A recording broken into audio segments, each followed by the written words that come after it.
The parcel came while the family were having breakfast. It caused confusion because, although it was marked unsolicited gift, the postman had to have a lot of money before he would deliver it.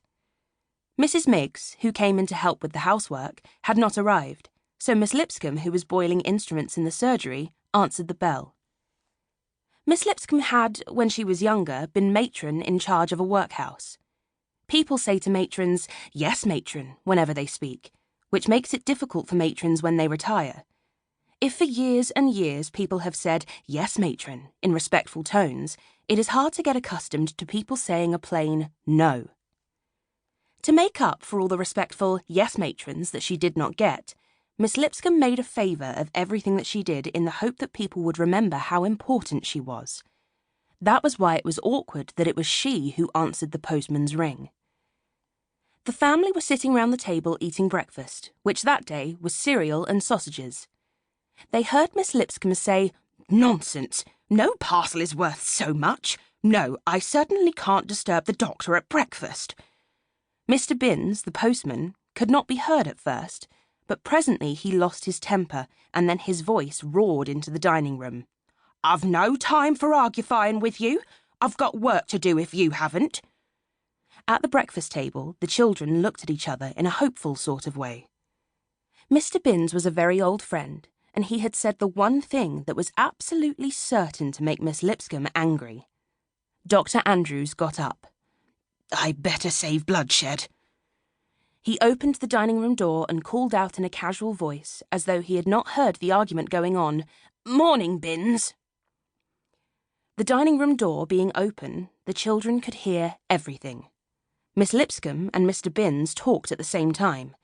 Mr. Binns said he was not going to be put about by a cantankerous female that didn't know her place.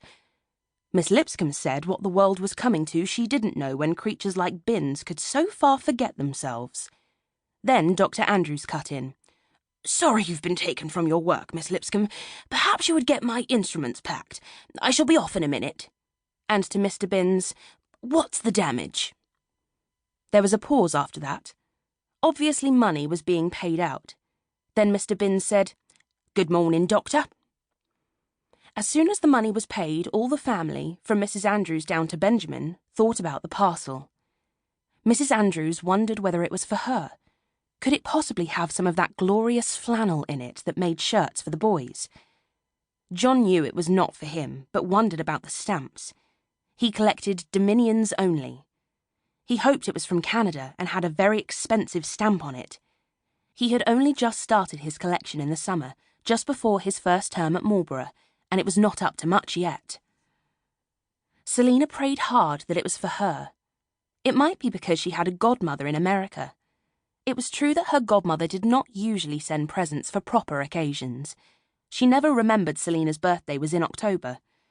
If a present came now, even though it was late, it would look like a present for Christmas. All the same, just once she might have kept an occasion for a change. She sent lovely presents when she did send them.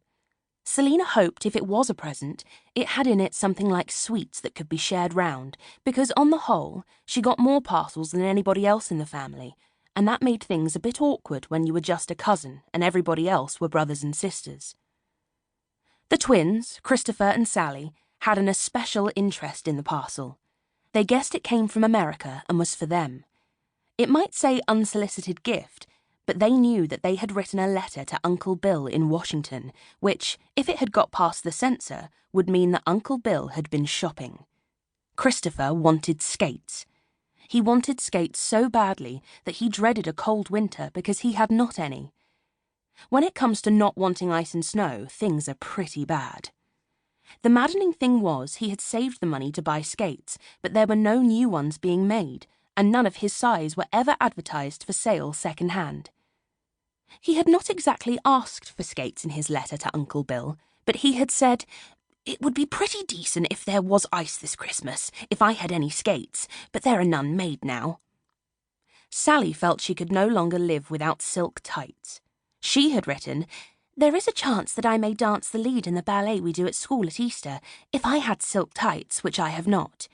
There are no silk tights at all here now."